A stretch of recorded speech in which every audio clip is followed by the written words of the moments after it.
If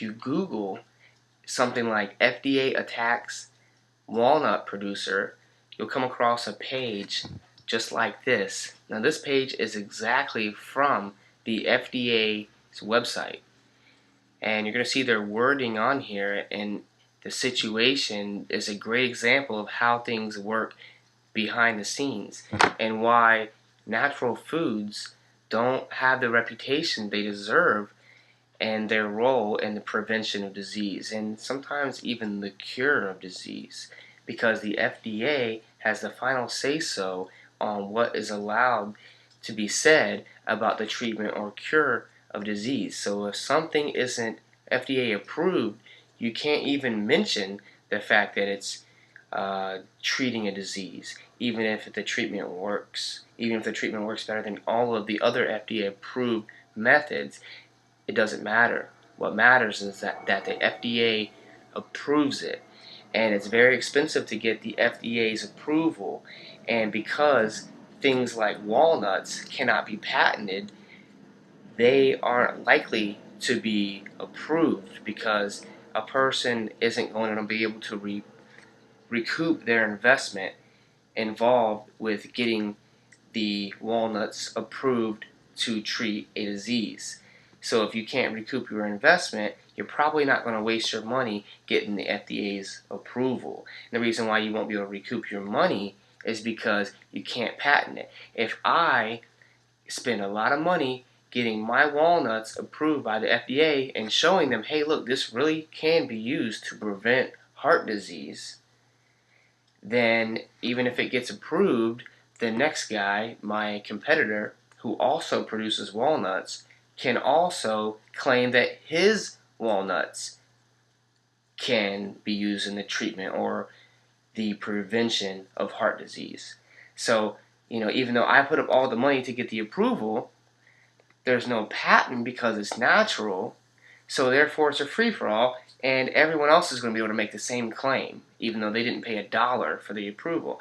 So that's why drugs are much more, that's why drugs make a lot more sense to go through this process, is because you can get your drug patented. So when your drug becomes approved for the treatment of a disease, you have exclusive rights over it, and you can make claims that your drug does it, and no one else can sell your drug because you have a patent on it.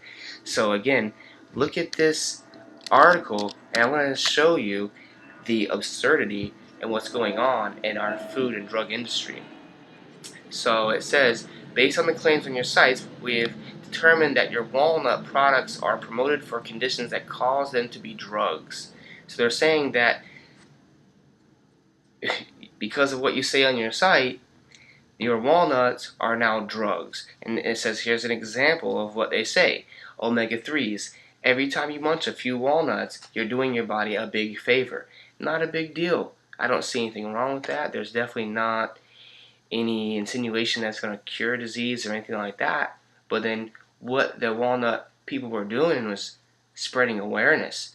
They were letting people know that studies indicate that the omega-3 fatty acids in walnuts may help lower cholesterol, protect against heart disease, and so on. So you see, they were mentioning these actual Western diseases that the FDA regulates. They regulate what can be said and done in the treatment and cure of these diseases. And, the walnut producer wasn't saying that it cures heart disease. They weren't saying that it will protect against heart disease. They're saying that studies indicate that omega-3 can protect against heart disease. So that's true, and we are supposed to have freedom of speech. I mean, they're not saying it themselves based on no scientific evidence, and the FDA isn't even saying that it's not true. That's not their argument. So if you come down here, you'll see what they're saying. It says, because of these intended uses, your walnuts are drugs. So they're saying their walnuts are drugs because they mention these diseases within the section 201.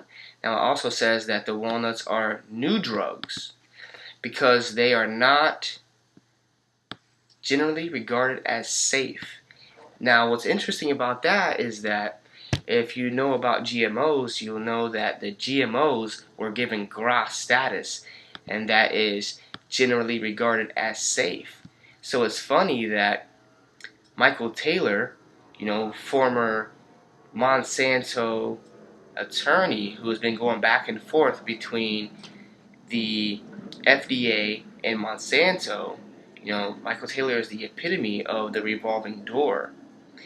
He allowed GMOs to be passed as generally regarded as safe, but no, not on the walnuts. The walnuts are not generally regarded as safe for the above referenced conditions.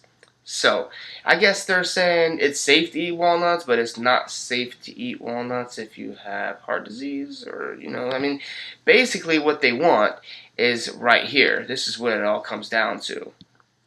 They may not be legally marketed with the above claims in the United States without an approved new drug application. So they've got to go through the drug application process, which again is expensive, and they're not going to do that because they're just selling walnuts here. They're not selling a wonder drug, So that's the weird catch-22 that we're in, is the natural things actually can cure and prevent disease, but they can't be patented. And therefore, it's not profitable to go through the drug application. And the FDA sees anything that can be used to treat or cure a disease as a drug. So therefore, it basically puts up a huge hurdle for any claims to be made. And as far as they are concerned, there is no cure. And then you can't say that there is a cure with your natural stuff because it hasn't been approved. And if you want it approved, it's very expensive. So this is just a good idea of a good example of how the FDA kind of, under the guise of protecting us from, frivolous claims, at the same time, they don't let even walnut producers make vague, harmless claims, such as this one. Every time you munch a few walnuts, you're doing your body a big favor, and they won't let them mention the fact that there are studies that show that omega-3 do things such as ease arthritis and protect against heart disease. So I hope that helps clear some of it up.